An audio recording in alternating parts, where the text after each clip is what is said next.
evening, everybody, and welcome to another broadcast of the PIU Sports Network, live from the Pope Center. It's your PIU Bruins versus the Trinity Baptist College Eagles. I'm Cam Kilby, alongside of Kyle Anderson. Good evening, everybody. How you doing? Kyle is substituting for the other member of the Double D crew. Big substitute. Ethan Meadows, who is not able to be here this evening, but Kyle, welcome to the booth, buddy. Thanks. Technically, I've never been out of the booth. I am the producer of all of our live streams here. Sometimes the cameraman, if we want to shake it up a little bit. But I'm always back here supporting you guys, and I just want to take time to say, Cam, and also to Ethan, if he ever listens to this, we really appreciate you guys and being able to do this and just coming out here. Not many people know this. You guys do this for free. I don't really get that. I'm a millennial, so I don't really know what that's about. But we just really appreciate you guys being able to do that. Wow, we appreciate you producing. Kyle, thank you. So we're going to go through the starters really quick. From Trinity Baptist, we have number 2, Brandon Tucker. Number 5, Marcus Dixon. Number 10, Darnell Anton. Number 15, Ernest Johnson. And number 23, Gary Mims. As Trinity takes the opening tip, the starters for the home team, PIU Bruins. Number 1, Elijah Juan Fenton. Number 3, Nash Carter. Number 10, the senior Justin Valentine. Number 21, Amon Matthews. And number 23, Josh Daniels. Game time is 6 p.m. tonight, a little bit earlier than normal, as Trinity has the ball out front. Three-pointer is going to be no good from Brandon Tucker. Rebounded by Daniels. It's going to be hit under the goal and back into the hands of number 5, Marcus Dixon, and he faked out the defense. They thought he was going to pass back out. Everybody slid to the left, and he had a wide-open lane to the basket. Yeah. Cam, I want to ask, I've not played basketball, and I'm not really a basketball nut, but as a basketball player, how does it feel when something like that happens, that you can kind of, you see it happen and you regret it?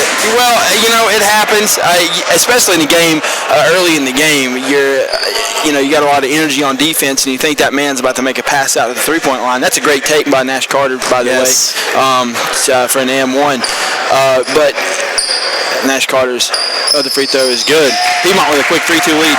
But back to what you were saying, Kyle, when that happens, you feel not very smart when it happens, but at the same time, you just know your coach is going to give you a tongue lashing because you just made yourself look not the best when somebody fakes you out and goes right to the basket for an easy layup. Good pass right there. Dixon was able to find the cutter, Ernest Johnson, down the lane. That's just simple basketball right there. Dixon gets the ball, and Johnson cuts. That was a nice look. Justin Valentine out front, swings it around to Nash Carter. Nash Carter really playing well this season. Had a really great game last home game. Josh Daniels out front. Man, what a move by Josh Daniels. That's just beautiful basketball. Takes it down the lane, splits the defense. Not a great defense, though, by Trinity. Nobody slid over. They could have took a charge there. Nonetheless, take nothing away from Josh Daniels. Piedmont, defense looking good, sliding well, making sure that zone is rotating. Seems like they've improved their ability to move around the court with the offense. Well, that 2-3 zone, Kyle, is working wonders right now. And the Trinity, not necessarily a great shooting team, as Josh Daniels probably an ill-advised shot right there, and looking for the foul. And when you go into a possession or a shot looking for the foul instead of looking to finish, that's usually not going to be a good thing for the offensive players. Josh Daniels wide open in the corner. Nash Carter finally sees him. It looked like Ernest Johnson might have saw what was happening there. Extended 2-3 here for Trinity Baptist, really pushing Piedmont out a little farther than they'd want. Nash Carter at the top of the key. Spin move. And, rebounded by Trinity. It was a good shot for sure. Maybe you'd like to see a little less one-on-one there for Nash Carter, maybe getting something else. But Nash Carter is just a great basketball player, and that was a great play as Darnell Anton found a wide open Ernest Johnson in the back. He another good cut, and that's smart basketball when you see a wide open lane and you cut to the basket. Now let me tell you this right here. Gary Mims for Trinity Baptist is playing with an eye patch. I saw that. That is incredible. Elijah Fenton, who looks like he might have went through a name change, scores the basket there. But back to this, I mean, I don't even know how I would shoot the basketball, and that's turnover number 1 there for Piedmont. If you notice, 23 he is favoring his left side. I kind of noticed that when they were on defense. He's keeping himself kind of backed into the corner where he can keep everybody in view. He's not really getting into the middle that much, which may be smart with that. I'm not really sure. I want to see what happens if he tries to shoot the basketball. I mean, I've never seen somebody shoot unless it was like a trick shot with a hand over their eye. I mean, that's maybe it's for his free throws. He takes it off. That's his magic eye. Maybe.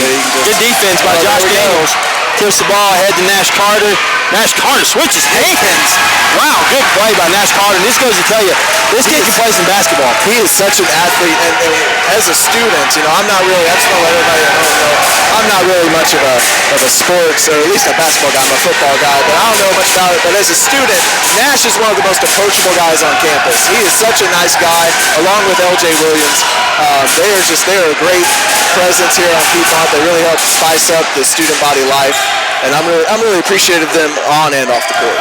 Yeah, they're great guys, and for them to be able to mingle in with the students, that's great. And that's a good shot there for Trinity. That's going to cut the Piedmont lead to 1 with 15 minutes left in the first half. And Piedmont zone looking good, trying to, that's just good ball movement by the Eagles. Again by Nash. That's a good shot. He's really got that shot down, and that's a tough shot to hit leaning forward. That's a tough shot to hit.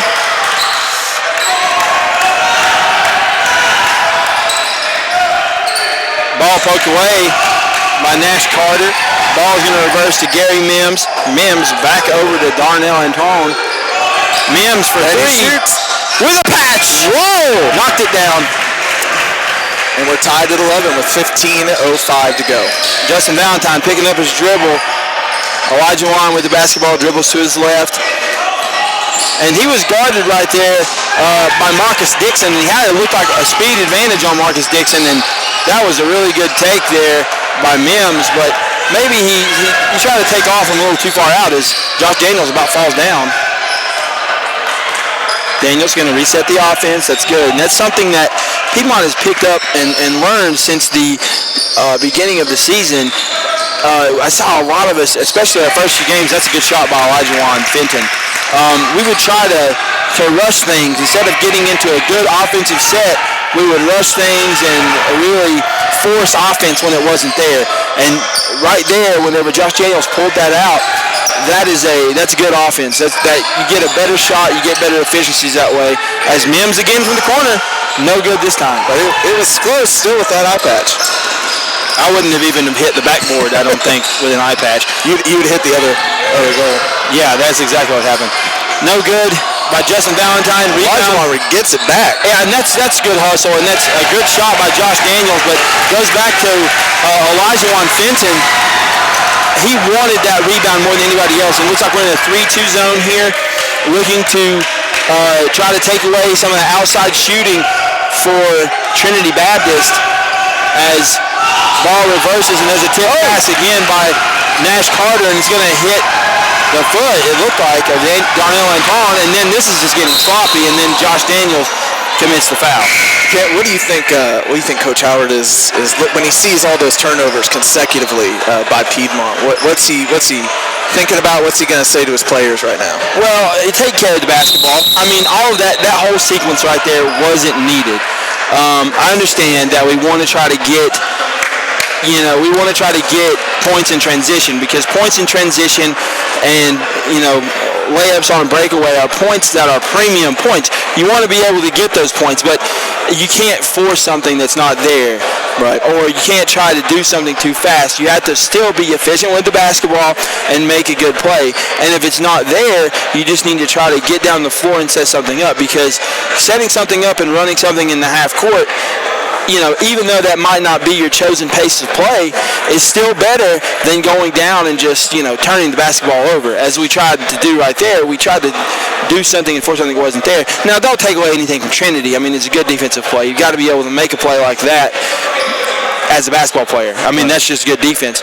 But at the same time, Piedmont, as a good offensive move, doesn't put the ball in danger like that. So, Coach Howard's probably telling them they need to take care of the basketball because no coach wants to see turnovers.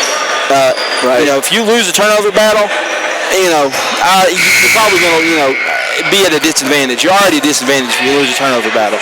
So you want to make sure that you're, as a defense, forcing turnovers, but as an offense, you got to make sure you're taking care of the basketball.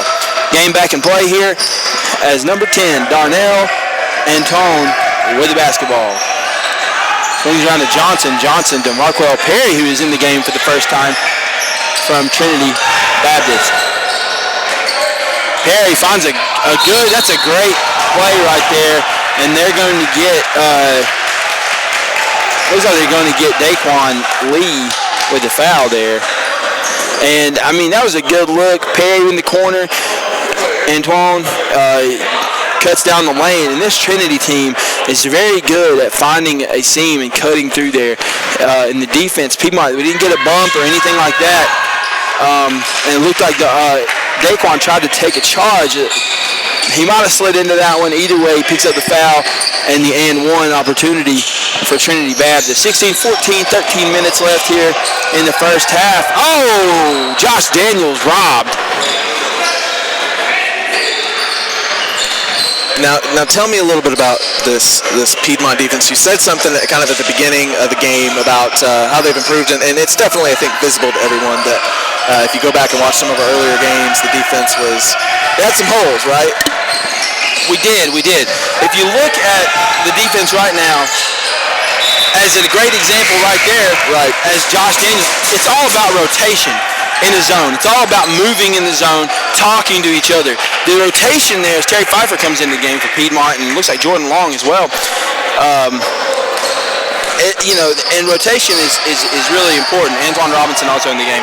But the defense rotated there, and when you rotate, you get into the passing lane. You're making sure that whenever one man, good pass.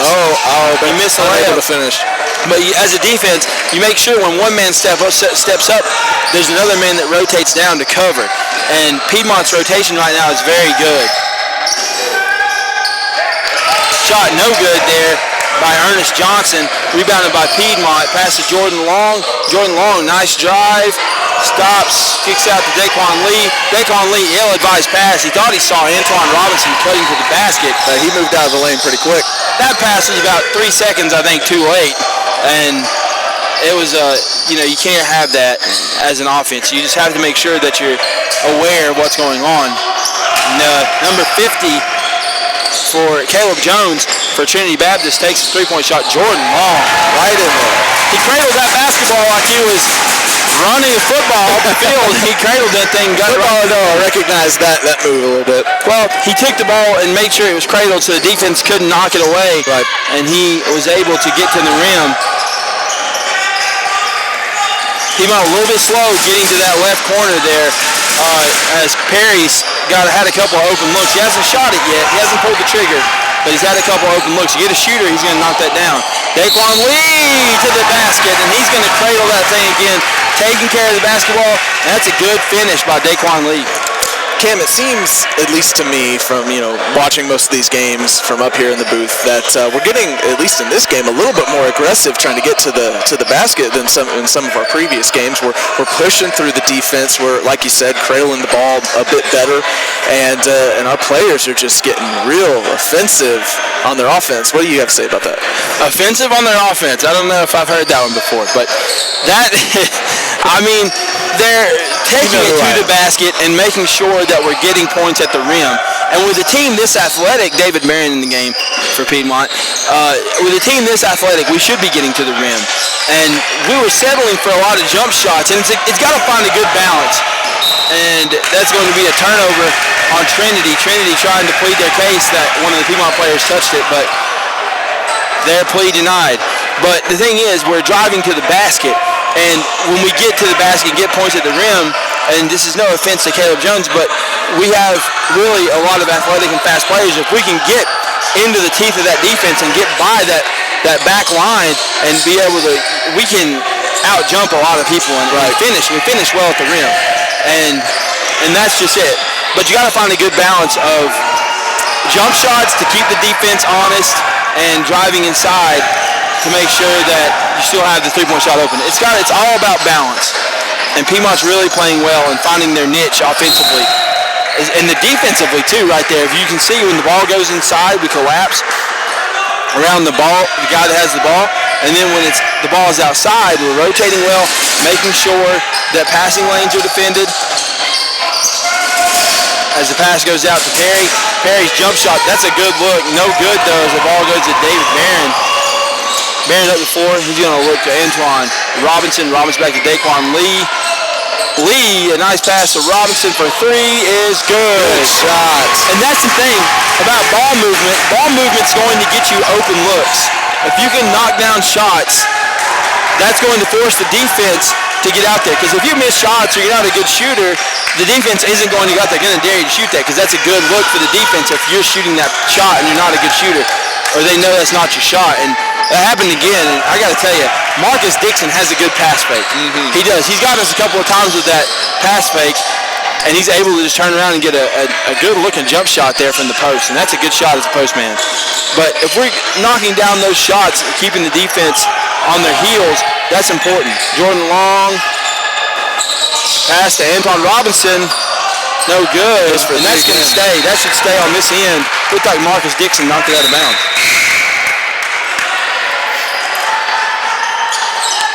And into the game for Trinity is number 4, Zach Norris. Zach Norris, one letter away from taking us back to Bayside High School.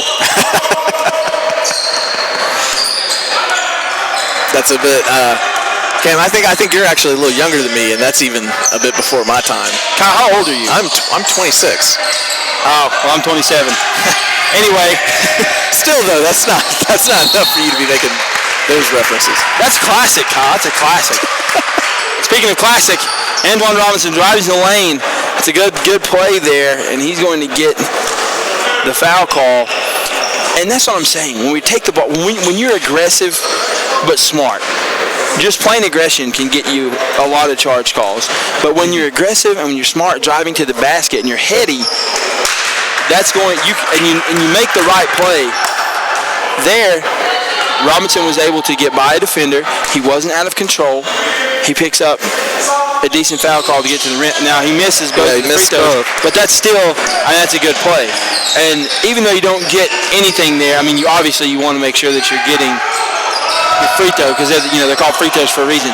But you might not be getting those shots, but you still get a foul on one of their guys. I would agree with you. I would agree with you, Cam, but you also got to keep in mind you can't miss those opportunities too often. We've had games where they've missed a lot of the frees, and that's come back to hurt us, especially when the game gets a little closer, which it's not right now, but there's still a lot of ball game to go. Well, and you make a good point, and the thing is, you can't miss free throws. It's something. Those are free points. That's I've had coaches tell me that for a while. You can't miss free ones, and so we won't want to leave too many of those points at a stripe, like you said. And that's the bank is open. The bank's open. It's like 6:30, and the bank is open as Marcus Duncanson knocks it down. 23-19, 7 minutes and 40 seconds to go here from Winston-Salem. Here from the Pope Activity Center, David Barron. Almost. We've had a couple of shots tonight just go in and out. That's tough. What are you thinking as a player when you see that going? Do you just move on quick, or do you think about it for a little bit? What does it do to you? And that's a quick timeout by Josh Howard, trying to get these guys settled down a little bit. Well, as a basketball player, when you see a shot go in and out like that, it is frustrating because it's so close to being, that shot was down and it comes back out. And it's just, it's like that. I don't know if you've seen that meme with that man that's fishing and he has like $1 on it and he's like, almost had it that time. So that's what it's like. I feel like somebody's dangling like $1 or a donut or something in front of my face, and then you're like, oh, and you reach out to get it and they take it away. And then that turns into kind of a little bit of maybe not anger, but stress. And then, as you were saying, with Coach trying to get the team to just calm down, that turns into kind of a subconscious speed up between the team, which then creates mistakes. Well, and it's not something, just missing shots in general, whether or not it rims in, it can go all the way down and pop back out. If it doesn't go through that net, it doesn't count. Right. So, you can say, well, it was almost in, or almost only counts in horseshoes and hand grenades. So, you take that, take it or leave it, but, that's how it is. So, we got to make sure we're converting. And I know that Coach Howard probably just stressed that to his team. Piedmont is on the bad end of a little bit of a run here, but the pass fake by David Barron, it looks like it caught one of the training players as Ezra Howard fell to the ground. Shot no good. Rebounded by Zach Norris, been thrown away by Zach Norris. Jordan Long with a nice take to the basket. He tried to finish through the contact, no good, but Jordan Long's going to go to the free throw line for 2 shots. Jordan, the 6'6" freshman from Chattanooga, Tennessee. A good turnout by the Piedmont student body here tonight, as I'm seeing down in front of us. I really wasn't expecting this many students because we are just coming back from our Thanksgiving break, and this is a pretty good turnout. I'm liking the crowd. I just wish maybe they were getting a bit louder. Well, it's always tough coming back from Thanksgiving break. We played a game one time on Christmas break, and there was nobody in the stands. So take what you can get. Well, you know what we need, Cam? We need Papa Bruin himself. We need Mr. Joe Bryant. Joe Bryant back down here? Tell me you wouldn't be excited for that. Who's not excited when Joe Bryant enters the building? Good ball movement by the Eagles. And I got to say, Marcus Dixon has a plethora of post moves down there. He's got a turnaround jumper. He's got a hook shot. He has some good back to the basket skills. He's got pass fakes. He's got head fakes. As an undersized post player, those are so vital. There's another good look. Nash again. Nash Carter just has that forward-leaning shot down. How much time do you think he spent on that? Probably a lot. He's had to practice that. He's got a good look, but that shot is good because when you're athletic, it gets you up and over contact. And the way that he played that right there, the passing lane was really good. He denied the basketball. He played on the backside of the defender. And then we force a deep three-point shot by Marquell Perry. And that's not going to be something that Trinity's going to want to do a lot of. Justin Valentine's three-pointer no good. And they're going to get Jordan Long with a foul there from trying to go over the back of Zach Norris. Zach Norris with a very good fundamental basketball play right there. He got his rear end and backed into the offensive player, and that is a box out. That's what you want to see from your rebounding forwards and sometimes whatever you're off guard. But these guys are going to be boxing out. Everybody needs to turn and box. And what he did, Zach Norris did right there, he boxed Jordan out, and Jordan went over his back. And you're going to get that call 9 times out of 10. Jordan with the denial. Yeah, he comes back down on the defensive end, and he makes up for it. And that's something that you live by as a basketball player. You do something negative, you come back and make up for it. A nice take there, good spin move by Nash Carter. Nash trying to steal the ball. He does not want to get a cheap foul, though. And Piedmont being fairly good about the fouls this game. We've got 4:50 left to go in the first half, and not as high as some of our other games, right? Well, and the thing is, neither team fouling very much at all. At this rate, they're fouling one time every 4 minutes. Each team with 4 fouls. It's just been good, clean basketball. Aggressive, but clean. And that's what you want. Yeah. As Mr. Smeltzer, our Director of Student Services, said at the beginning of the game, they prayed for a sportsman-like game tonight. I think we've seen that. Justin Valentine inbounds the basketball to Elijah Juan Fenton. And Elijah Juan bringing the ball up the floor. Piedmont trying to get into a little bit of something here. Nash Carter with a small screen. Pass to Amon Matthews. Matthews back to the left side. Nash Carter. Justin Valentine with the drive. Nice kick out to Elijah Wan. Elijah Wan, good drive, and that no call at all. And looked like Nash Carter tried to take it away and just may have gotten that foot on the line. I mean, there wasn't anything you could do there. I mean, Nash caught the ball and he had zero time to react before he went out of bounds. So you really can't fault him there. Piedmont up 26-25. You want to make sure that you win these last 4 minutes. The first 5 minutes of the second half and the last 5 of the first half, so important. Cam, as someone who doesn't follow basketball that much, I have to remind myself watching these games, when it gets this close, within a couple of points, that it's a game of quick inches. Not like football where a goal, an actual putting points on the board is a big deal. In basketball, it's small increments, so even a relatively big lead can be made up by just playing smart and getting baskets in consecutively, and that's kind of where, as a student and as a spectator, you just got to remind yourself to calm down, have a little hope. It's not over till it's over. Yeah, and then it's a game that a lot of the time it's who wants it more. Good take there by Ezra Howard. Shot no good. Daniels kicks it ahead to Justin Valentine. Valentine to Elijah Wan. Fenton. I mean, you see how high he got up there. I mean, that's pure athleticism. Very nice vertical leap. Pure athleticism there. Good play. Piedmont back up by 1. 3 minutes, 25 seconds left here in the first half of play. 3-point shot is good. Brandon Tucker. So that 3 is going to give Trinity a 2-point advantage on the scoreboard with about 3 minutes left in this first half. Nash Carter shot up, no good, off the left side. The rebound goes to number 1, Elijah Wan Fenton. Piedmont going to set it back up. 23 seconds left on the shot clock here.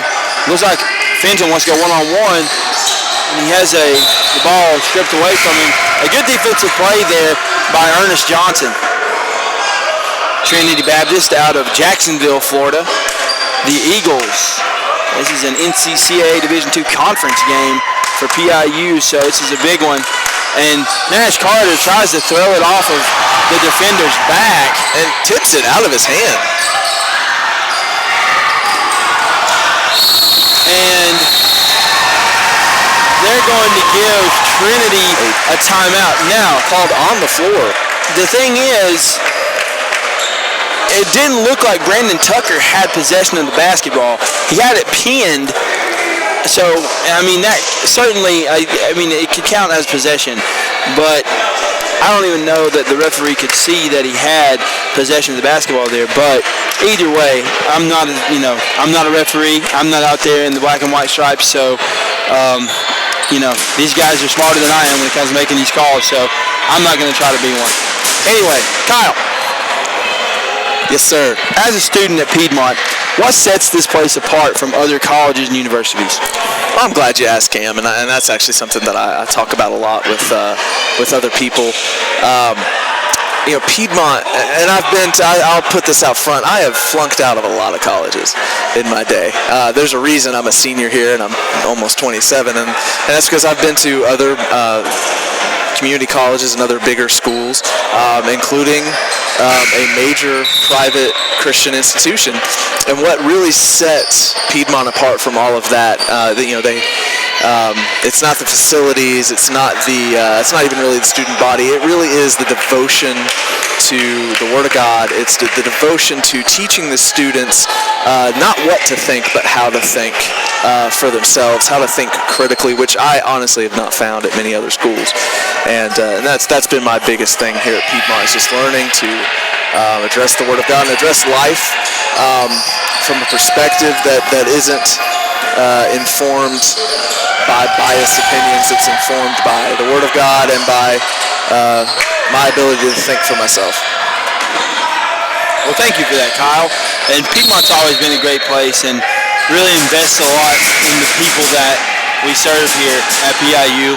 and Dr. Pettit and the staff, administration, and professors here. Wonderful faculty, wonderful staff who care about the student body, care about what's going on not only at the school but in the environment, in the culture, what's going on around the school, which you can tell by the various ministry projects the students are involved with. So just wonderful what the administration's doing. Yeah, quick plug there for PIU, but back to the action. Nice take, but a better defensive play by number 23, Gary Mims, as Antoine Robinson tried to drive in the lane and turned away by the defense. So Piedmont takes it out in a good strip by Darnell Antoine, and he's going to use that, the way that he used his body to defend Josh Daniels. And he was, he puts it up with his left hand, but he still tried to finish, and that's the thing. You don't go into a shot looking to get fouled. You don't, because you can't bank on getting fouled. As soon as you do that, you might not get that call, and that's a wasted shot, a wasted possession even. And you got to make sure that if you're looking to try to finish, and the defense gets you, they block a shot, okay, whatever. You know what? It happens.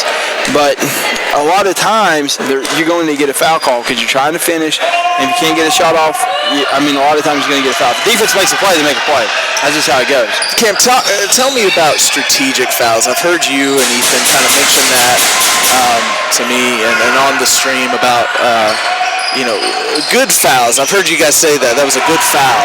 Well, that was a good block by Trinity there to set up. And they're up by 4, and they have the basketball with a minute and 30 seconds left.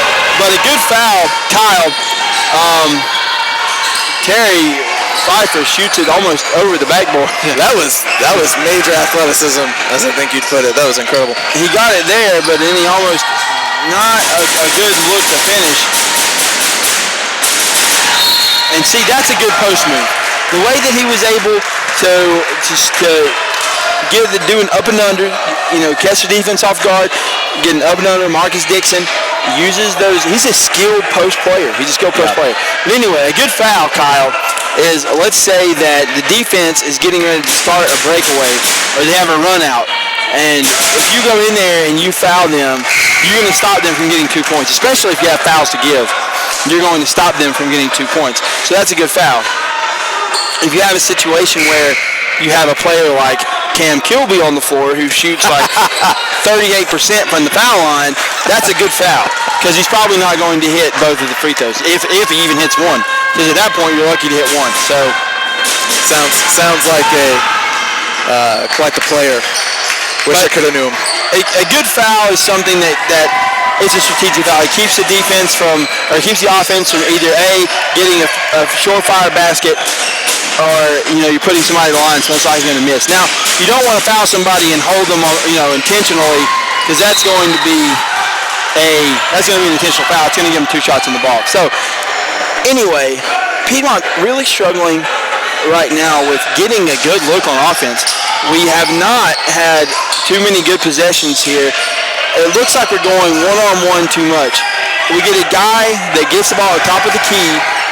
He backs up looking like a bull about to run through a china shop, and that was a good possession. L.J. Williams misses the layup, though. A good possession nonetheless, but that's something that you want. And you need that on offense. Now, Antoine Robinson could have taken the charge there. I don't know why. He slid out of the way at the last second to not get dunked on. But as a basketball player, you've got to put that aside. You've got to make sure that as a basketball player, you are putting your pride aside. You don't want to get dunked on. Nobody does. But he was there. If the offensive player makes contact, that's a foul. You can't. And he wasn't in the restricted area. That could have been a turnover, but instead it turns into 2. So, that being said, Piedmont gets a decent look there at the end of the half. No good, and Trinity is going to end the half on a nice run to go up by 8 points. And going into the locker room, this team's got to address what we're lacking on offense. We've had some possessions, some empty possessions, some possessions where we tried too hard to go and get in a one-on-one situation where we think, okay, we can beat our man. Okay, well, so you beat your man, but you have somebody back there for the defense that's going to stop you. So Coach Howard has some issues to fix here at halftime.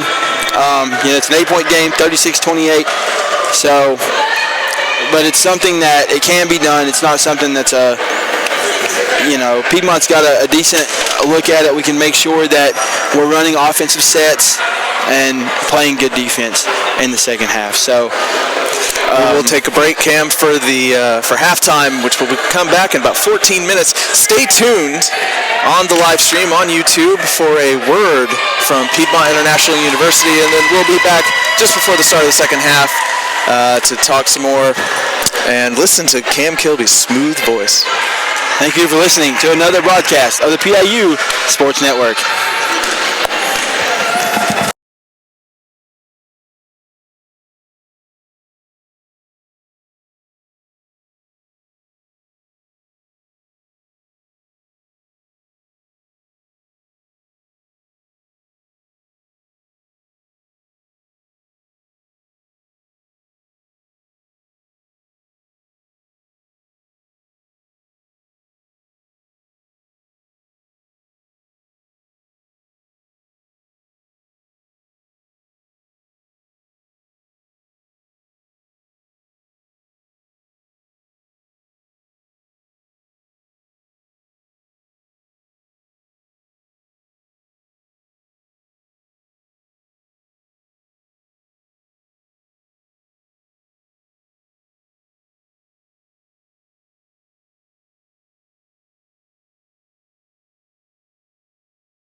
Piedmont International University.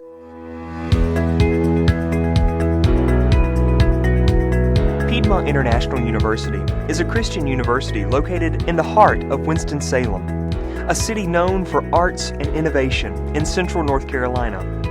Piedmont offers over 50 areas of study that include biblical studies, ministry, education, music and worship, sign language, counseling, and also features 5-year accelerated bachelor's and master's degree programs. Piedmont was ranked as the #2 best online university in the state of North Carolina and was also ranked in the top 10 most affordable universities in the nation. We are very proud to maintain a national accreditation in all of our degree programs. Over 96% of Piedmont students receive some form of financial assistance, reducing tuition to as low as $6,000 per year. Because of our commitment to continue affordable, accredited higher education, Piedmont International University has a 3-to-1 cost ratio. You can attend 3 years at Piedmont for the cost of 1 year at most other universities. Piedmont has an NCCAA Division II athletic program and offers men and women's basketball and women's volleyball, as well as various intramural sports.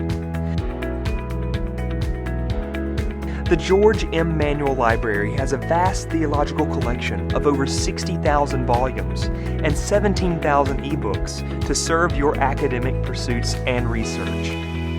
Piedmont's residence halls are made to make you feel right at home and provide a measure of convenience to all of life's needs. Since Piedmont is an urban campus, living on campus affords you the opportunity to be close to restaurants, shopping, and entertainment within minutes of Piedmont's campus. Resident students love the fact they get to engage daily with a community of believers, whether it's through the classroom, chapel service, basketball court, or dorm life. Piedmont strives to train, equip, and send men and women to accomplish God's mission throughout the world. Please visit us at piedmontu.edu.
something about the video. Give me a thumbs up. I'm doing a call.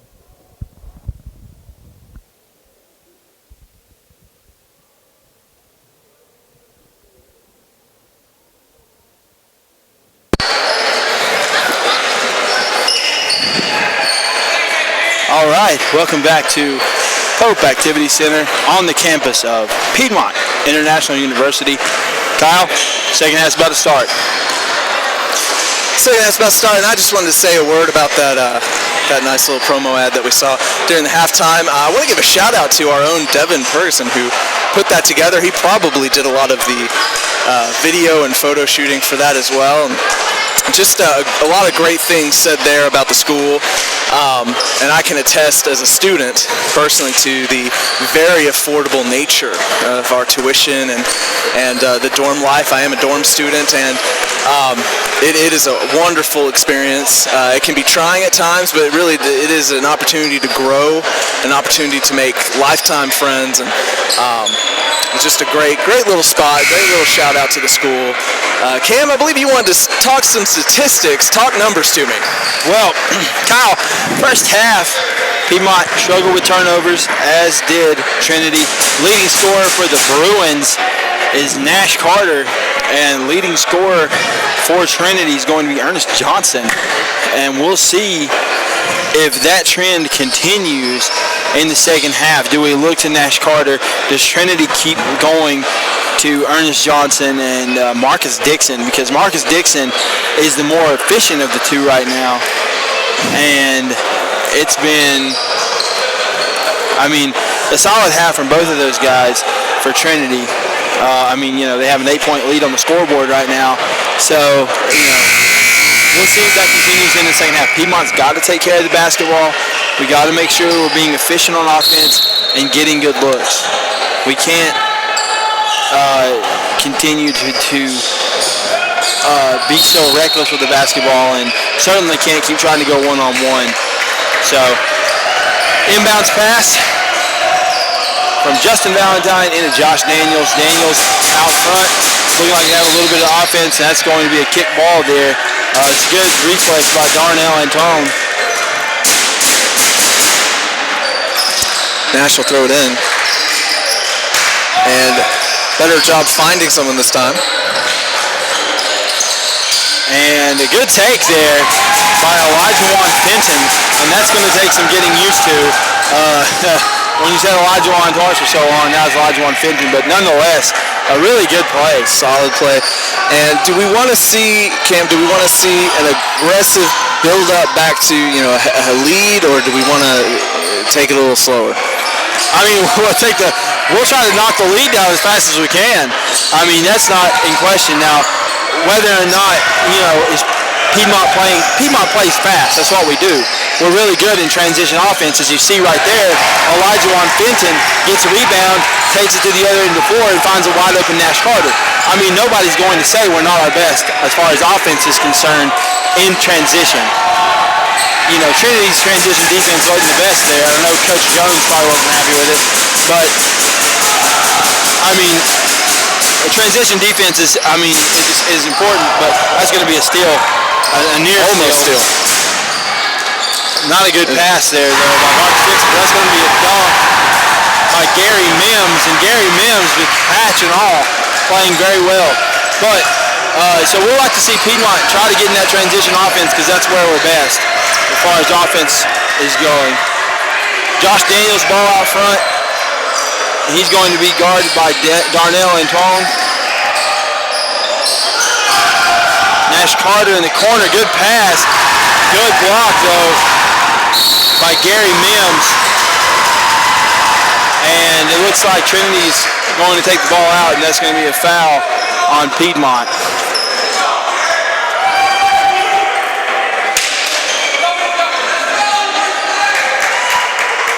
Trinity basketball, 18 minutes left here in the second half. Piedmont cut that lead to 5. Halftime lead was 8 for the Eagles. Sits at 5 now. Trinity's doing a good job, though, of keeping that lead up and not making it quite as easy on Piedmont as I'm sure they would like to get more points on the board. And that's just smart play. That's good awareness on the floor for Dixon to know where he's at and be able to find the rim. And that was kind of I love the effort and determination there by Nash Carter. But you've got to make sure that you're, when you're going to the rim like that, he kind of just threw it up. There was a foul on the play, but you don't want to get in that situation to begin with. I mean, he gets down in there. You got 3 defenders on you. I don't want to say he got bailed out by a foul call because it was a foul. But let's say the defense doesn't break down next time and foul. It's something where you don't want to put yourself in that position. You have teammates. If you collapse the defense, you want to look to maybe kick that out instead of try to finish through 3 guys. And that's something I learned the hard way. So he doesn't. I mean, Nash is a great player. Take nothing from him. But you don't want to necessarily get in that situation. So Trinity basketball. Darnell Antone kicks it to the left side to Ernest Johnson. Ernest Johnson wide open. Marcus Dixon, who that 23. We should have boxed that out. It could have been on the rim. No way to really know though. It came out and Darnell Antone was out there, and it looks like Gary Mims came through the putback dunk. Like I said, I thought it could have been on the rim, but either way. Ball is going to stay with Piedmont as Trinity deflects it out of bounds. Nash Carter having a couple of words with the official.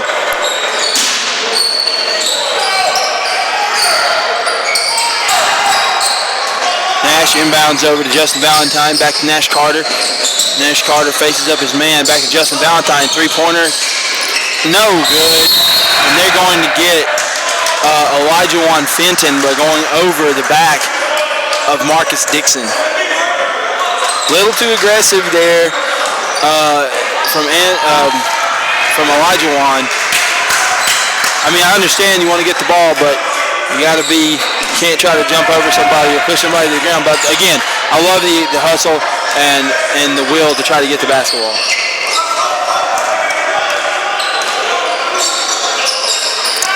Piedmont not moving a lot up. Forcing Trinity to stay outside. Yep, forces a turnover right there as Trinity tries to pass it from the block. And the pass was off a little bit. And it looks like Brandon Tucker trying to plead his case for a tip pass. But doesn't look like the refs are going to be hearing that one. Nash Carter with the basketball. Refs not hearing a lot of the pleading going on in this game. Well, you know, that's another thing I learned the hard way. Nash Carter falls down with the basketball. But that's good awareness by Nash Carter to find those teammates before the defense came back over there. Got rid of it quick.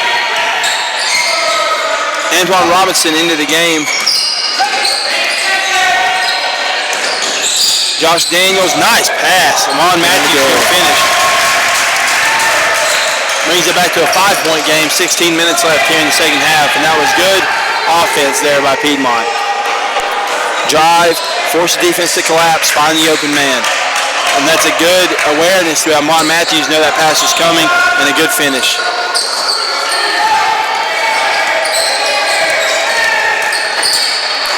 Wow, Mims with a great pass. I mean, he comes right down the lane. He keeps his head up, looking like he's going to try to finish the play. He finds a cutter. I mean, that's a good play. The ball swings around to Josh Daniels. Josh Daniels, another good play. He's going to drive the lane to the left side towards the block, and he's going to finish. I mean, that's a tough play, especially for somebody like Josh Daniels, who's standing at only 6 foot. So the freshman from Brooklyn, New York, has certainly made his mark on the season this year. Mims' shot is good. And I'm going to tell you, Kyle, that eye patch is not bothering him at all. Not a single bit. In fact, not too long ago when he pushed that ball in that was coming back out, that was on his blind side. I'm not entirely sure how he saw that it was coming out. That push there, Kyle, that's called a putback dunk. A putback dunk. You put that putback dunk. A putback dunk, Kyle. Jordan Long, the more you learn. Driving the lane, looks like they're going to get Trinity with a foul call. Piedmont tried to get some substitutions, but that was not going to happen. But it looked like what happened there was Jordan Long tried to drive, and Marcus Dixon came across his right arm and tried to force that pass, but he Instead, he made contact with Jordan Long's arm, which is going to result in a foul. That's the second team foul on the Trinity Eagles.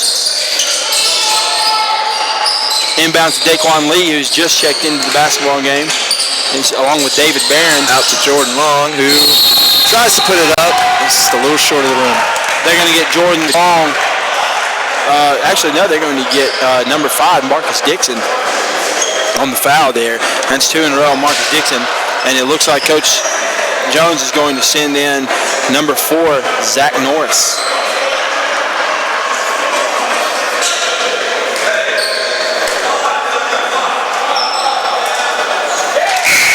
Jordan will get his first one.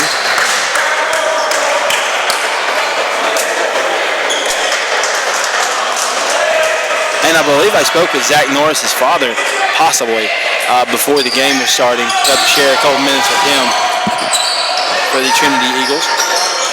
Norris with the rebound. Always wanted to see parents and family coming out to the games, especially when they're away games.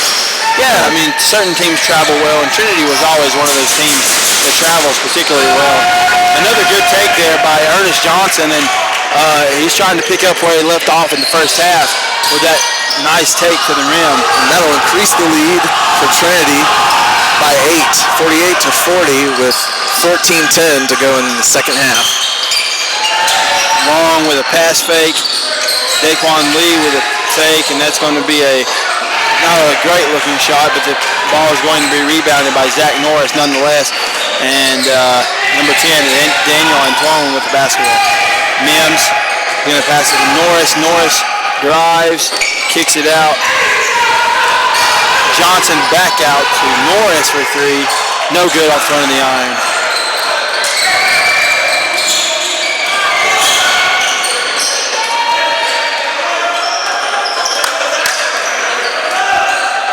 Talk to me, if you will, a little, Cam, about Trinity's defense, which has seemed to really shore up this second half.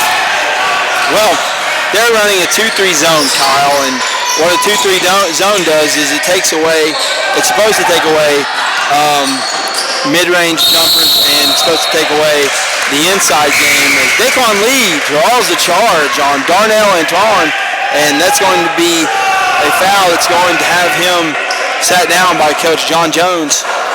And into the game for the Eagles is Marquise Duncanson. But that zone right now is taking away we're trying to cut in there, and Piedmont's trying to force passes that aren't there. So what we need to do is overload one side of the zone, which means we put so many guys on one side of the zone that it forces the defense to move. And then we're able to, when we overload the zone, we can run a little bit more offense. But right now, and that was a pretty good take there. There we go. Daquan Lee. And he found the hole in the zone, and he went down there and he sat in it, and that was a good pass. You can't telegraph passes in the zone because the defense has too long to react. But Trinity's really playing well on the defensive side of the ball. But 48-42, Piedmont really needs a good defensive possession here and get it stopped. Because we seem to get it to 6, and then it goes back up again. So, and there you go. Good stop, good rebound by Daquan Lee. Passes ahead to Jordan Long. And we need to get something going on offense. Terry Pfeiffer back out to David Barron for 3. No good. Good rebound there by Jordan Long. A lot of movement on the court by Piedmont, keeping the defense off balance. And it's in. And see, that what happens there is it's called the drive and kick. And we drive inside, and we're able to collapse the defense and find an open three-point shooter. And what happened there was Terry drove inside, and he was able to find a wide open David Barron, who knocks down a three-point shot, and that was a good look. And we needed that, and that brings it to a one-possession game, 48-45, 11:55 on the clock, chipping away at what was an 8-point halftime deficit. Now that's really not a lot, but Piedmont's found themselves in a dogfight here with Trinity, and it's always a dogfight when these two teams get together. When you were playing for Piedmont, Cam, was Trinity one of the teams you looked forward to playing, or was it kind of a thing you had to ready yourself for? Well, they're always very good. They always had a lot of skill. always had a lot of talent and height. They had a couple of guys that were very tall. They had one guy, Zach Shank was his name, and Zach Shank was about 6'10", and he had to have been like at least 280, 290, maybe even 300 pounds. He was a big boy, and we always got matched up, and it was always tough playing against Zach Shank, and they always had really good guards, really quick guards. Cooks, he was a good guard, and they had a couple of guys that actually transferred from NCAA Division I programs to play at their school. And so, the coaching staff here, John Jones, and coaches before him have always been able to get the best out of their players. And when you can have a coach that is able to establish relationships with their players and you can get the most out of them. And he does a great job there. He's a great coach. And he's really established a good program here at Trinity. I mean, they're always on top of the conference. It's a good play. Yeah, that was a great play. Antoine with a nice layup at the other end, 1-point game. They've always been on the top of the totem pole. I mean, fighting for first or second place in the conference. They're always a competitive team. Something that I know the players look forward to the competition and the challenge, and that's what I really value about both teams. Is they look forward to the challenge. Yeah, it's always a good game with these two. Trinity working it around, trying to get a good look here. Good pass. It just didn't look like Howard was ready for that. Yeah. Nonetheless, a good pass by Marquise Duncanson. It just didn't look like that Howard was ready. He was running that baseline there. He would have caught it and had a pretty good play at the basket, unless Piedmont made a better play at the rim. That could have been two. So David Barron, three-point shot is good. Yeah, David Barron, transfer from Mid-Atlantic's, always had a good shot. He's a streaky shooter, and that's not something that's supposed to be a knock on David Barron. He can miss a couple, but then he's going to make a couple. He can make 2, 3, 4 in a row, and he's got a lot of skill when it comes to shooting that three ball. So, and that three's really energized this crowd. As you can hear, the PIU student section really getting into this. Showed up. Yeah, and that's a three-point shot by Zach Norris, no good. And Daquan Lee had the ball and it slipped out of his hands. I think there was a little confusion there by Terry and Daquan as they both went for it and just.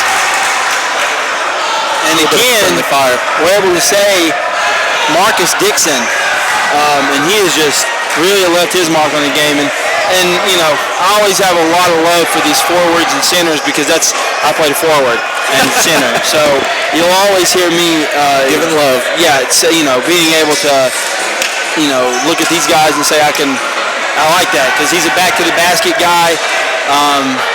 He can face up if he needs to, but he's back to the basket. He's a physical player, and you got to have somebody like that on the team that can get in there and not be scared to mix it up a little bit. And that's exactly what Dixon does as he knocks down the first free throw.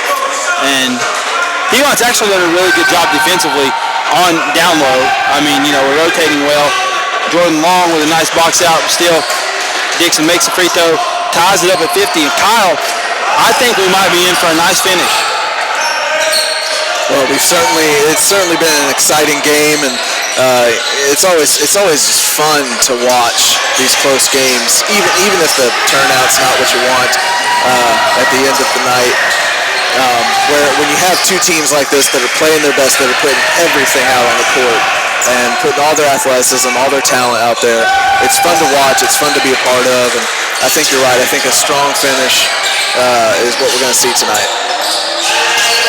Yeah, Jordan Long's 3-point no good, but this is a couple of offensive rebounds getting different possessions for Piedmont. Nice drive there by David Barron. David Barron was wide open in the corner, and that's going to be a turnover. Passed it to the bench. That's always tough. When you have a good look at it, and you have somebody, we had a decent look as Jordan Long drove towards the basket, and he made a pass that went over the head of the offensive player, but we had somebody wide open right behind him, and then we turned it over. And it's just always tough. Turnovers are always hard to watch as a coach. Nobody likes to see a turnover. Well, with 9:30 left in the game, for Piedmont, it's going to be about getting the ball back from Trinity, hopefully without them scoring, and trying to increase our lead from 50 to 50 to something a little more secure.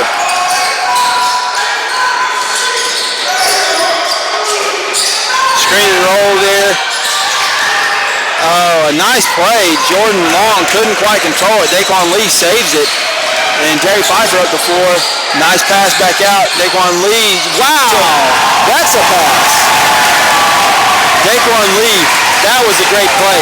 Daquan gets the ball, has the ball no more than probably maybe 3/4 of a second. He's going to find a wide open Terry Pfeiffer down low. And to take the ball from up there and to see the man down there like that, that's a big time play. Quick one too. We could barely even see the ball on the And that's what's so impressive about it. As number 23, Gary Mims again knocks it down. And I'll tell you what, he's had a great game. Great game, and now Trinity will increase their lead by 1, 53-52 with 8:20 to go. Yeah, we've had some ties. We've had some lead changes.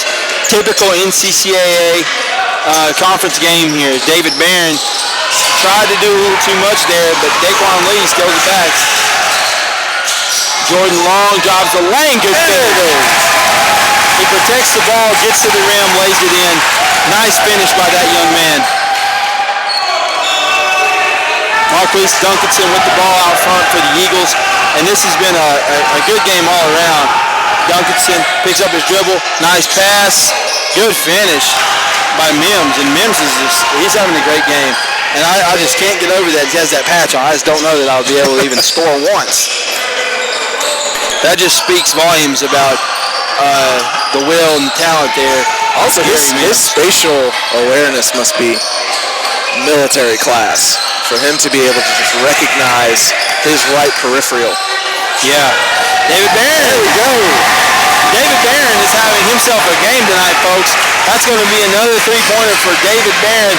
That's going to give Piedmont a 57-55 advantage here with 7 minutes left. So we're approaching the home stretch of this basketball game. And you know that Coach Jones and Coach Howard are really willing their teams towards a win tonight. Cam, if you're Piedmont with under 7 minutes to go now, do you start going for the threes more? No, not at all. That doesn't, well, to be honest with you, Kyle, you don't have to go for the three. You just go for whatever comes within the flow of the offense. You don't want to force anything, because the second you start forcing things usually equals bad shots. It usually equals turnovers. It usually equals low percentage plays, and that's not what you want. You want to make sure that you're being efficient on offense and you take what the defense gives you. And you can create your own offense from that. So the second you start forcing things, you just need to make sure that you're letting the game come to you. And if I'm in the Bruins huddle right now, I'm letting them know, hey guys, look, we're up to 6 minutes and 54 seconds left. Be patient on offense. There's no need, because in a game like this, every possession is so valuable. You can't put a price on every possession in this game. So we got to make sure that we're taking care of the basketball, being efficient, looking for good shots, being smart on defense, making sure we're keeping everything in front of us, and playing between our man and the basketball, or our man and the goal, and making sure that we're not letting them drive on us, and got to make sure we keep that defensive rotation down. And, it's been a long game. I know these guys are probably tired. David Barron with the hot hand right now. We'll see if we continue to go to him as this clock winds down to 0. 26 seconds left on the shot clock. Terry Pfeiffer with the basketball.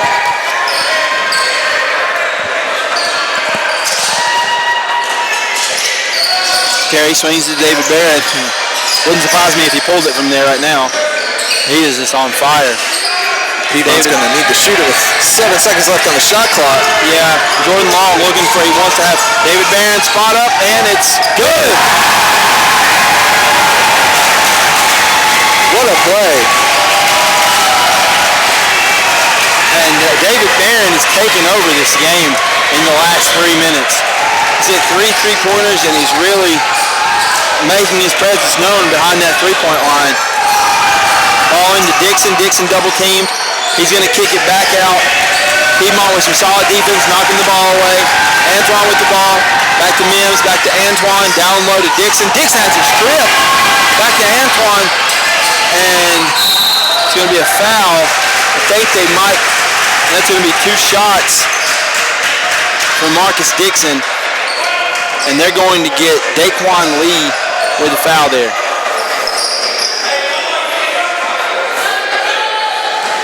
And this is not necessarily the time for Piedmont to be given frees. Yeah, the free throw no good there by Dixon. So if you're Trinity, you really want to see these go down because, free throws are really vital, especially with 5 minutes left in the game. You got to make sure that you're taking every point you can get. But he knocks down his second one, 60-56. Piedmont basketball. Daquan Lee gets the ball about 12 feet from the basket, turns, fires, no good. Rebounded by Brandon Tucker, and he's going to bring the ball back up the floor for the Eagles. A decent look, not the best look that you would want, but, a decent shot. And that's something Daquan Lee can certainly do as Brandon Tucker's three's off the back iron. But see, that's an offensive rebound, and that's 2 offensive rebounds. 3, technically, if you want to count the block. Coach John Jones wanting a foul on the play. But, Ernest Johnson just wanted the basketball more than Piedmont did on that play. He came down with 2 offensive rebounds, and he recovers the block. That should be an offensive foul, and it is. And Brandon Tucker really contesting the call, but he was there. And that's a great job to sacrifice his body in there, and you got to give it to Daquan Lee. He went in there, sacrificed his body. He got ran over on the play. But again, it gives Piedmont possession. 5 minutes left. And again, like I said, when that clock winds down, possessions are important. And we just stole one from him right there. That's going to be an illegal screen on Nash Carter. So we're going back the other way with an offensive foul ourselves. So we gain the possession and give it right back. And that's got to mess with you a little bit this late in the game, making mistakes like that don't necessarily bite you too much in the beginning, but late game can really stack up. Yeah, and that looks like Coach Javon Summers is speaking with the official coaching staff from PIU, trying to settle a couple of things. And it looks like we're good. Back in play here as Darnell Antoine with the basketball. Passes it. Tucker back to Antoine. Mims drives. That was a good drive by Mims and a good find, as it looked like he struggled with the ball there a little bit. They're going to get Jordan Long, I think, with a foul. Or they actually might get Terry Pfeiffer. Yeah, they got Terry Pfeiffer, I believe, with the foul there. And, just being a little too aggressive on the ball handler. So that's going to give Trinity the basketball under the basket. Fresh shot clock, 4 minutes, 42 seconds left. The inbound's well defended by Piedmont. Mims is going to travel on that one. Mims he got away with an extra step there, and then the ref happened to catch it. So officiating has been really good tonight, by the way. I feel like these refs have done a great job. Same. Terry Pfeiffer out front, guarded by Antoine. David Barron, guarded by Mims. Screen there by Nash Carter. Good pick and roll. That was a really good pick and roll. It looked like... Very good. Yeah, it looked like David Barron had Nash Carter come, set the pick. He set the pick, and then he turned around. He rolled to the basket. That was a nice, well-executed pick and roll play by the Bruins. Looks like Amon Matthews is about to check back into the ballgame for PIU.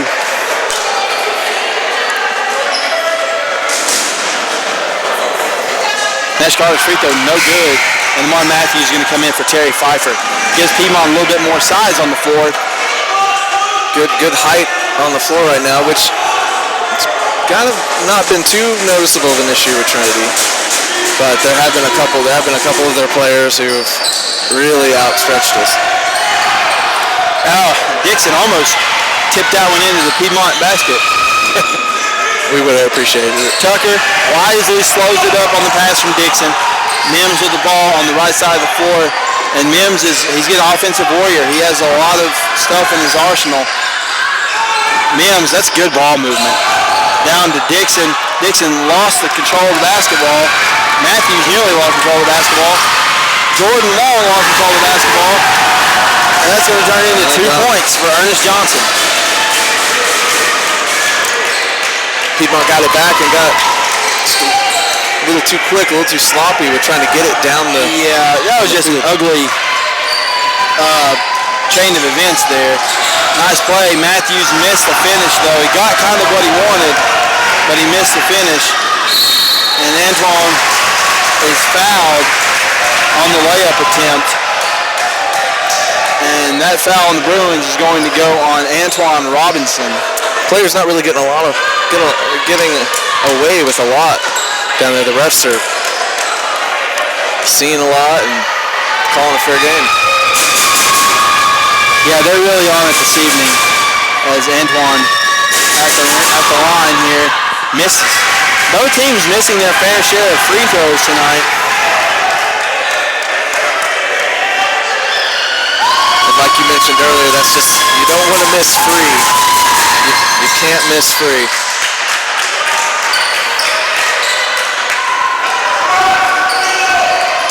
Nash Carter, when the game's on the line, this young man certainly knows how to put the ball in the basket.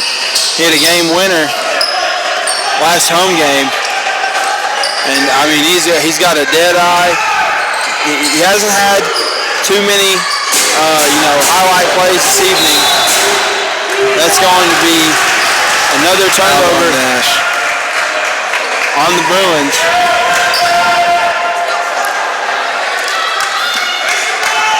Piedmont still clinging to a 1-point lead. 3 minutes left, and Antoine's going to let that roll all the way to the half-court line. Mims with the basketball, back to Antoine. Tucker drives, back out to Mims.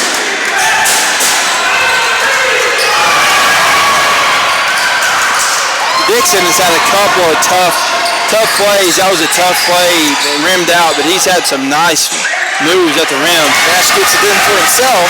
Yeah, Nash Carter padding the stats there. He misses it, gets his offensive rebound, tips it back in.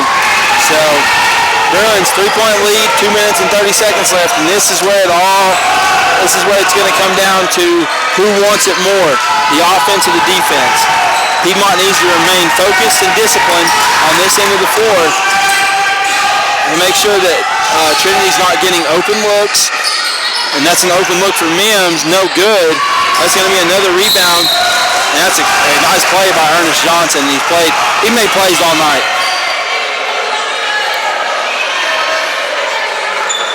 And he's going to go to the foul line for 2, and that's just contesting his shot and being a little too aggressive. He had his hands on him, and so you want to give that, but better than giving up an open layup or something. But Johnson's first free throw up and good. Cuts his lead to 62-60. 2 minutes and 9 seconds as Daquan Lee checks in for Amon Matthews.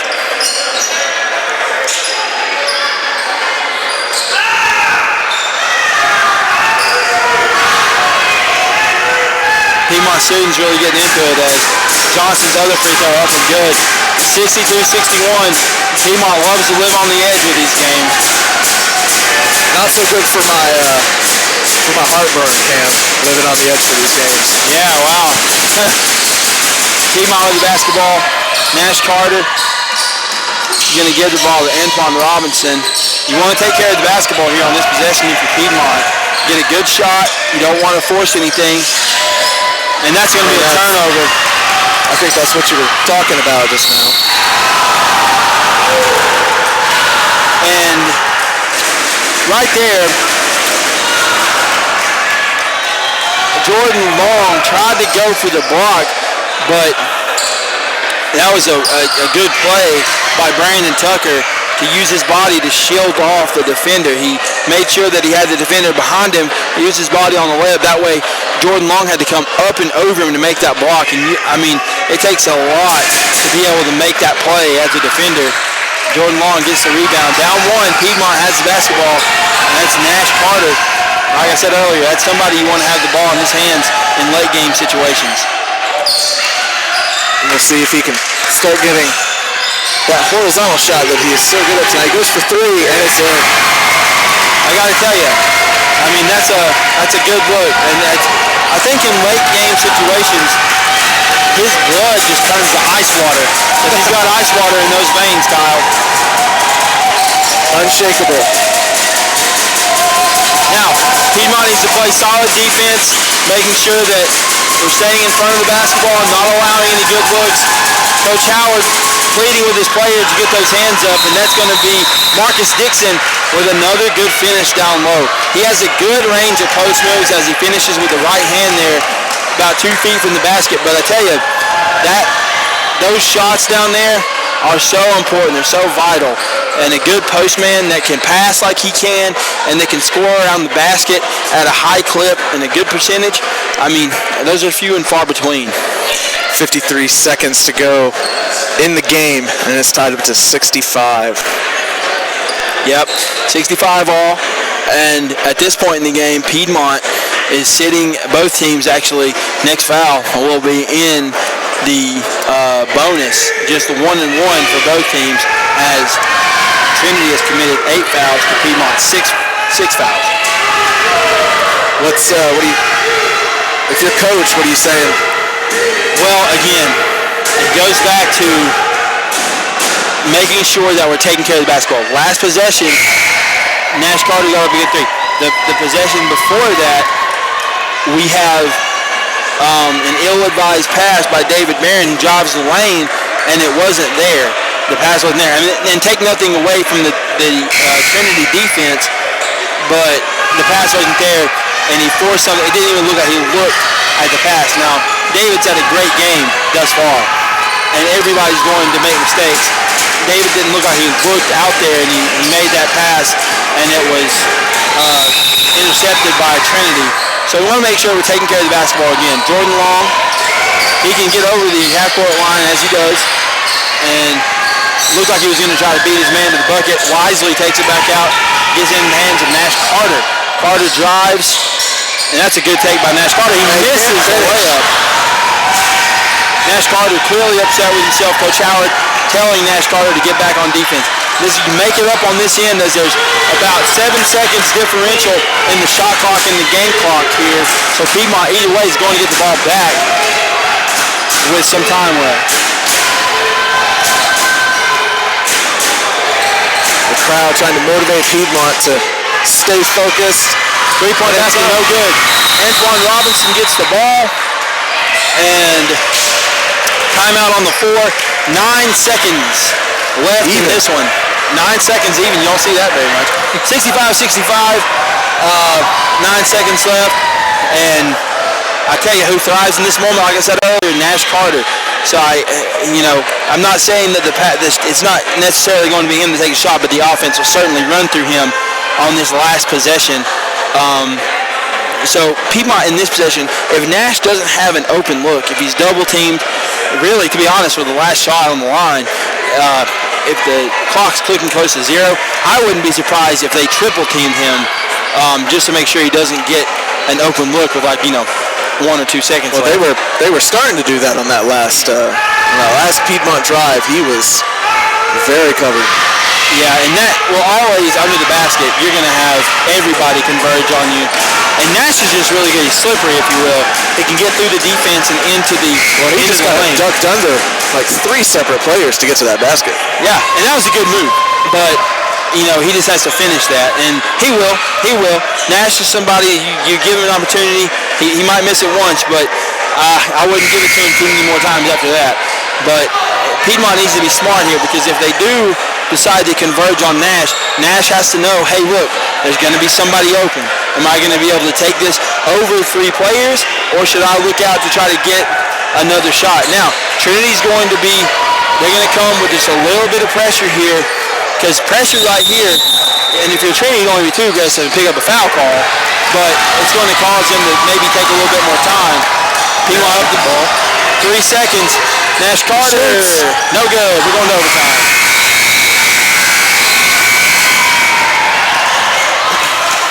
So, at the end of regulation, it's Piedmont 65, Trinity Baptist 65. And I got to tell you, Kyle, this is a good game. This is a great game. Both teams playing very hard, playing very well. I think we can say. I think we've seen maybe a little lapses, some dips in the passing game, and then just being able to handle the ball. But overall, consistent fundamentals of basketball are being upheld. Yeah, and it's something like it's been a great game. I mean, obviously as members of the media team, we don't have to pay for a ticket, but I would certainly have paid for a ticket to tonight's game because it's been great.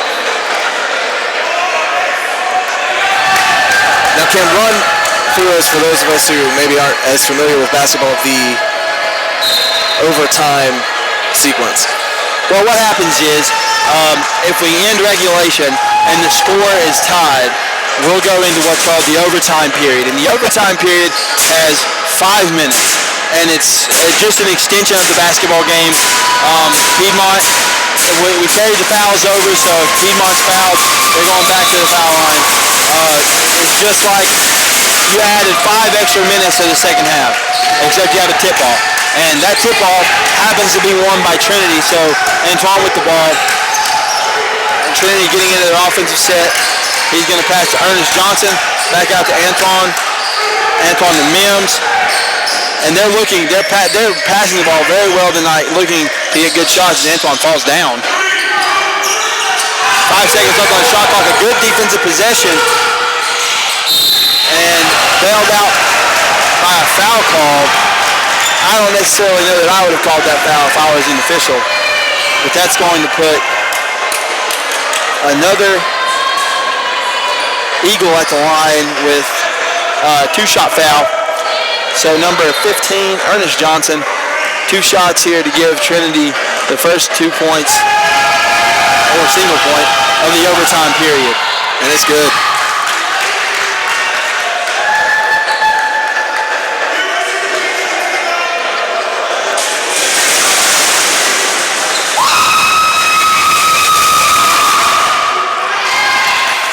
So he goes 2 for 2 from the free throw line, taking advantage of the free ones.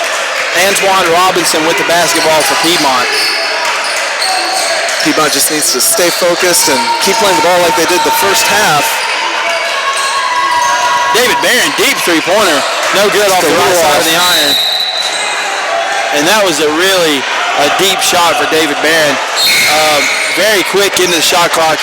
And Coach Howard is going to substitute and have David have a seat. Not necessarily because of that shot, but probably tired. I'd be tired. Nevertheless, Amon Matthews into the game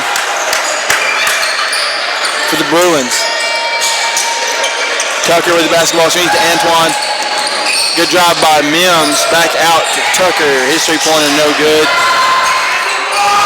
And he just hops right in front of that. Yeah, and Piedmont really, that's something, the basketball bounced and almost into the corner, and nobody from Piedmont really made too much of an effort to get there. You know Coach Howard didn't like that, but... And spun in. Yeah, Mims read the play very well. He saw the ball was out there in the hands of Dixon. They made eye contact. He cuts. Piedmont's defense none the wiser. I mean, a good catch and finish.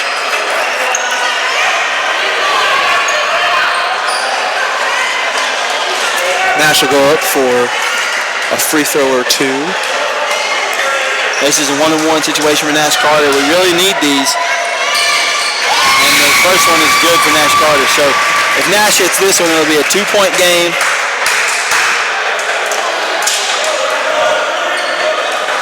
(69-66), 3 minutes and 36 seconds left here in the overtime period.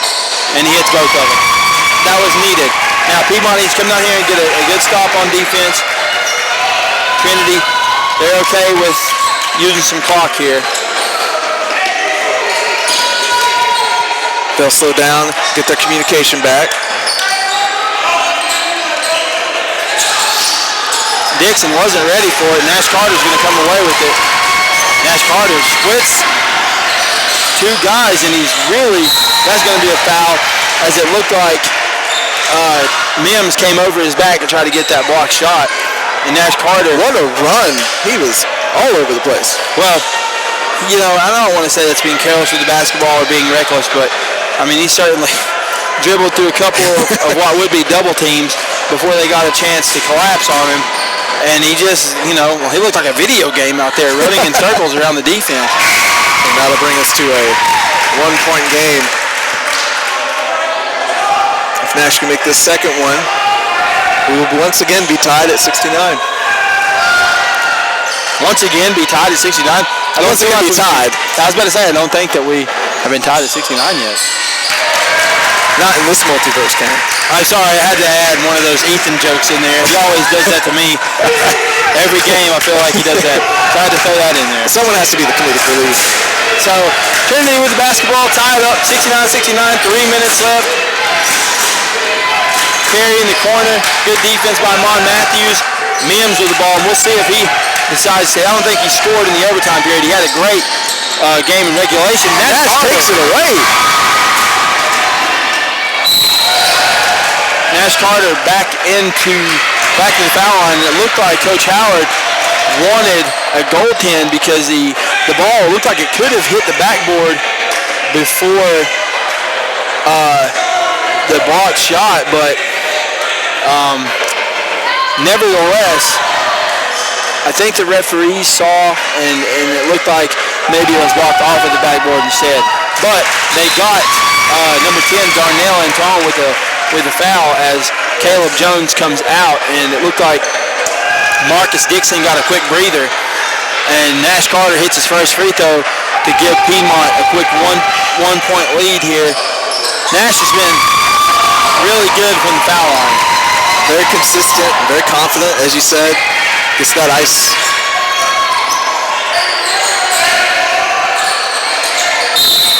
Johnson is fouled on the play, and Coach didn't necessarily agree with that call.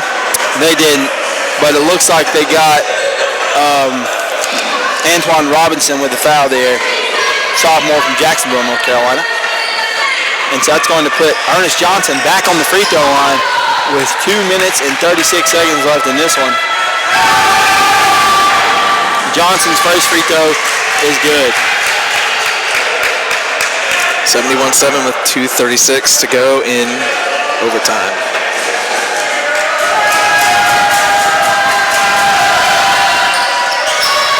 Second one's good. Coach John Jones calls a timeout on the fourth as he ties this game up 71 apiece. It's going to be a 30-second timeout. Now, I asked you earlier, Keithan. Wow, that's what I call both of you when you're together. Cam, what the coach is saying to the players, but now I want to ask you what's going on in the players' minds. But right now we've got a little over 2 minutes left. You know, in an overtime game, you're looking at, I mean, you play the whole game. And then some. Yeah, I mean, you're tired, but the thing is, this adrenaline, these guys are tired. I mean, look at them. I mean, they're tired. But this is a basketball game. I mean, you know, no rest for the weary. And these guys have, I mean, you just want to play the game without making mistakes as a player. You want to play your hardest. And I know that, you know, as a player, the biggest thing on your mind is not making mistakes, which sometimes that can be a bad thing because it ends up causing mistakes. Yeah. But if we're being honest, that certainly happens. Carter, three-pointer, no good off the back iron. And come back, and it's no good. Good rebound, though, Antoine. And I think they got what looked like Johnson with the foul there. And this is going, and it's going to be a two-shot foul. So it's back to it feels like this has been a free throw competition here in overtime. We better be glad that when I was playing, it wasn't a free throw competition. Wow. It wanted in there. Probably the best roll I think I've ever seen in my life. The ball was debating whether it wanted to go through and finally decided. Not so lucky that time. It denied.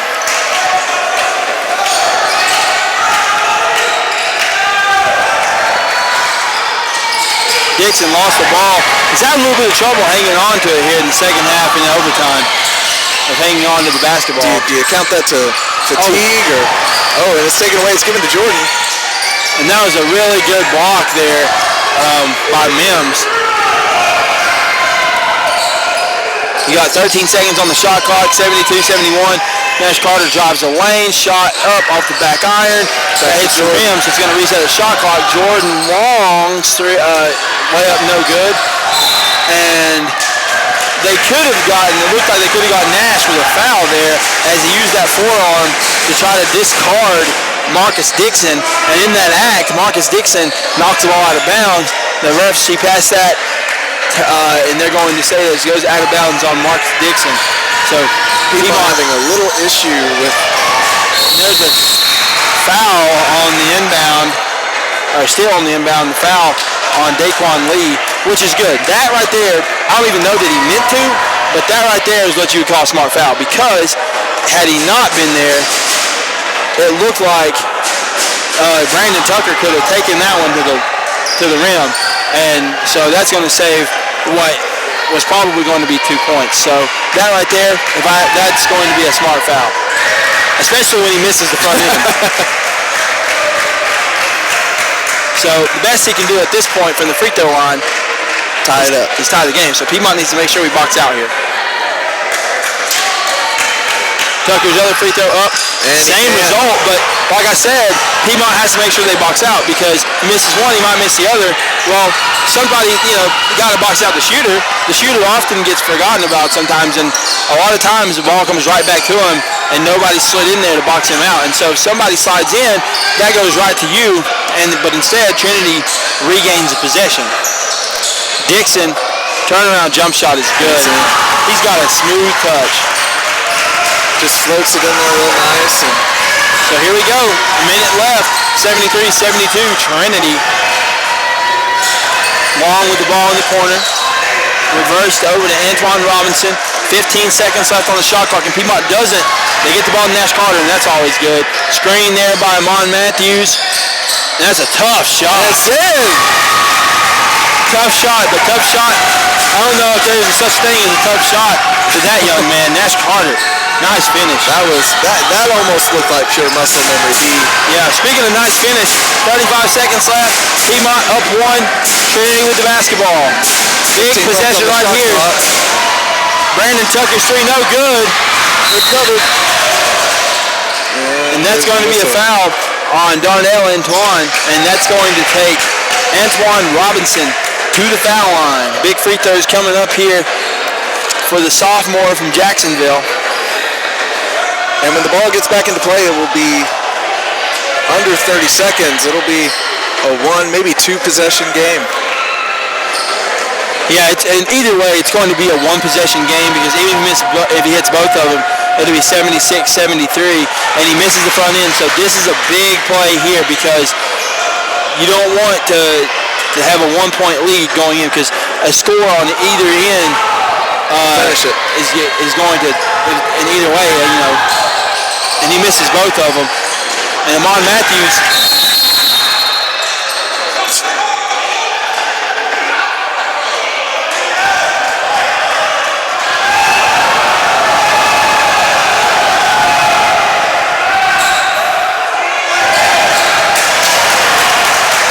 not really sure what happened there. I think the ref was wanting to call the foul on number 21, Amon Matthews, for pushing out the Trinity player, but it seems he changed his mind. I'm not really sure.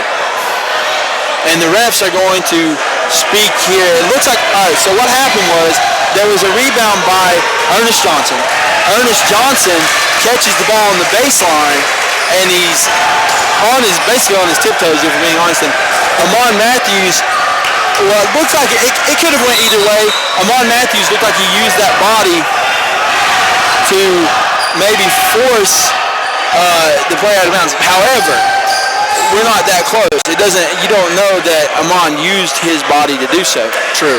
But either way, Coach Jones, John Jones, is on the floor right now demanding an explanation from this crew as to what happened and why. As you might. Yeah, and I can understand where it's coming from, surely.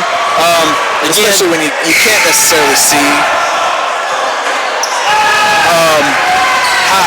It looked like Amon made contact and forced that to happen.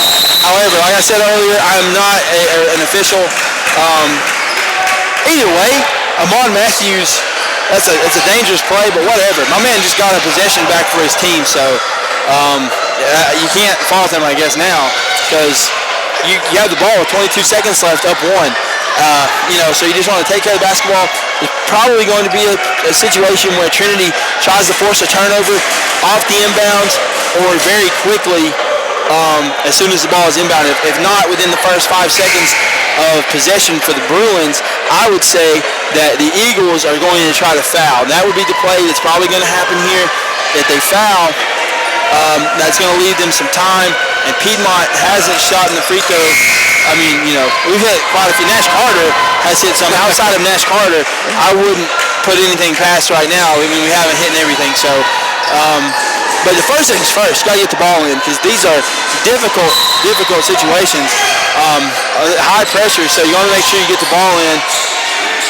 And out long to that looks like. And maybe a little frustration right there for Johnson. It looked like he kind of grabbed him and threw him to the ground. The referees have determined that he was trying to make a play on the ball. Now, that could certainly be the case. It looked like, because the ball, Jordan Long had the ball tucked away, and he could have been trying to strip the ball, but dangerous move, by the way. Jordan Long, no good. Like I said earlier, he needs to hit this one. Cam, it's games like this that really make me wish, as the producer for this segment, that we had replay ability, that we could go back and look at a lot of the highlights. This is a highlight-heavy game. A lot of good plays. And more miscommunication here from the officials, and it looks like that it's going to be Trinity basketball. 19 seconds left, 74-73, the Bruins lead. Both teams. I'm not sure what happened there. Piedmont knocked the ball out of bounds. Timeout. John Jones wants to talk this over with his team. 17 seconds left. Both teams in the double bonus. Piedmont wants to make sure that we're being smart on the defensive end. Don't let anything get behind you. They've been really good at backdoor and finding open players within a zone. We want to make sure that we tighten up those gaps, make sure that we're rotating well, and we're bumping cutters and communicating effectively on this possession. This is the biggest possession of the game, obviously. And so we want to try to secure this rebound, secure the rebound.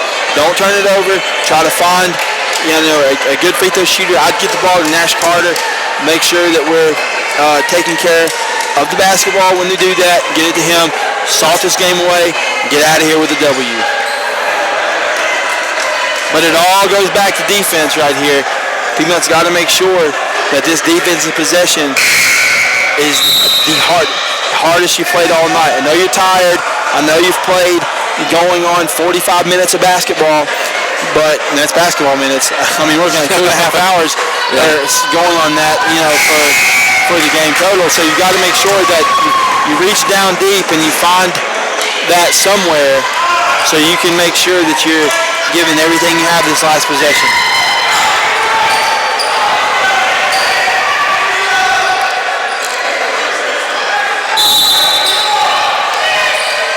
Antoine to inbound basketball.